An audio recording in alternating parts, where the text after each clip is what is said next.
Hi everybody! Kamusta po kayo? So, i-share ko naman sa inyo yung 4th day experience ko ng aking Invisalign journey. So, 4th day na, masakit pa din sila pag aalisin mo tapos ibabalik mo, doon ang masakit. So, hindi naman gaya ng 2nd at saka 3rd day. So, medyo nabawas na ng konti, pero masakit pa rin sila. So, tapos makati sila pag gabi. Ewan ko ba bakit Makati sila. Parang yung sugat nag-heal. So, tapos, sabi ng dentist ko, yung gumawa nito, couple of days, pero pang 3rd day na to, actually pang 4th, medyo sensitive pa rin sila. Siguro depende sa sitwasyon. So, yung sa baba, medyo sensitive sila. Ito kasi yung problema. So, medyo sensitive yung sa baba pag binabalik ko yung mga trays ko. So, nakalimutan ko sinabi sa 2nd and 3rd day. So, suggest ng gumawa nito, kumain kayo. Hindi sinabi sa akin ng kumain kayo ng mga soft food. So, akin, wala akong pakialam. Basta kakain lang ako. Yung 2nd day at saka 3rd day. Medyo matitigas yung kinakain ko. Kumain pa naman ako ng mangga. Ang sakit kasi pinupush ang sakit. Pero suggest ko kumain kayo ng malalambot. Promise, sensitive yung mga ngipin nyo, parang natatanggal. Hindi mo siya lang manguya. Promise. Kain kayo ng soft food. Hindi nabanggit sa akin ang gumawa ng mga Invisalign ko.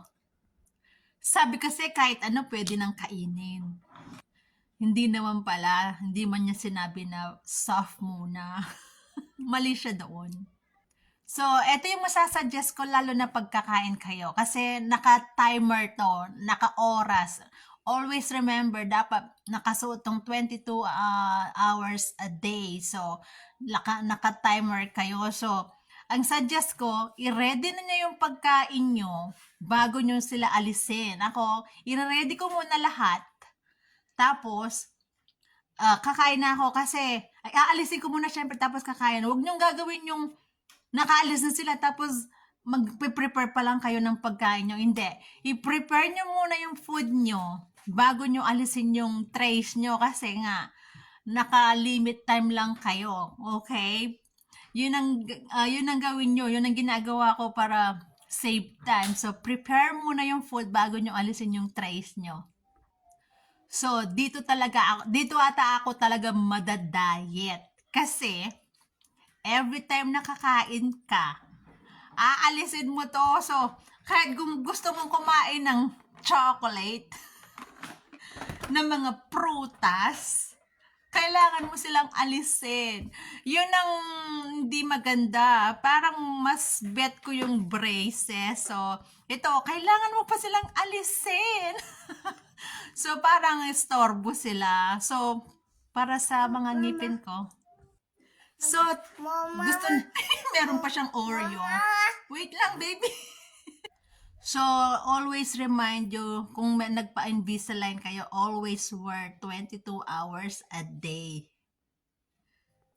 So, nakalimutan kong banggitin sa 2nd and 3rd day ko, huwag niyong kalimutan install yung Invisalign app kasi i-report mo doon yung anong nangyayari sa'yo, ilalagay mo yung picture mo, yun lang.